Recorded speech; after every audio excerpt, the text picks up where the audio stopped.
સુરત જિલ્લાના કામરેજ હાઈવે પર આવેલી 13 ઇન સ્કાય હોટલમાંથી ઝડપાયેલા લાખો રૂપિયાના એમડી મામલે 7 મહિનાથી નાસ્તા ફરતા હોટલ મેનેજરને એસઓજી પોલીસની ટીમે ડભોલી વિસ્તારમાંથી ઝડપી પાડ્યો હતો। સ્પેશિયલ ઓપરેશન ગ્રુપ એટલે કે એસઓજી પોલીસની ટીમ પેટ્રોલિંગમાંથી ત્યારે બાતમીના આધારે સુરત જિલ્લાના કામરેજ પોલીસ મથક વિસ્તારમાં હોટલમાંથી ઝડપાયેલા 9 લાખ રૂપિયાના એમડી ડ્રગ્સ મામલે 7 મહિનાથી નાસ્તા ફરતા મૂળ બોટાદ હાલ વેડ રોડ પર હરિદર્શન સોસાયટીમાં રહેતા શૈલેષ ભગવાન માંગુકિયાને ડભોલીમાંથી ઝડપી પાડ્યો હતો અને પૂછપરછ કરતા આરોપીએ કબૂલાત કરી હતી કે તે કામરેજના કઠોર ગામ ખાતે 13 ઇન સ્કાય હોટલમાં મેનેજર તરીકે નોકરી કરતો હતો।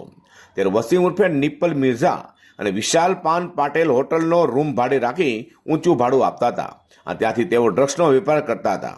ત્યાં પોલીસે રેડ કરી વસીમ, નિપ્પલ અને વિશાલ તથા હોટલ માલિક મયુરદાન ગઢવીને ઝડપી પાડ્યા હતા અને તેઓ પાસેથી 9 લાખ રૂપિયાની કિંમતનો એમડી ડ્રગ્સ કબજે કર્યો હતો।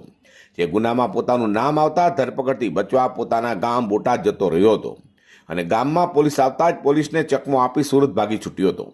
સંબંધીના ઘરે વેડ રોડ ખાતે રહેતો હોવાની હકીકત જણાવી હતી। હાલ એસઓજીએ શૈલેષ ભગવાન માંગુકિયાની ધરપકડ કરી તેનો કબજો કામરેજ પોલીસને સોંપવાની તજવીજ હાથ ધરી છે। બ્યુરો રિપોર્ટ જી24 ન્યૂઝ।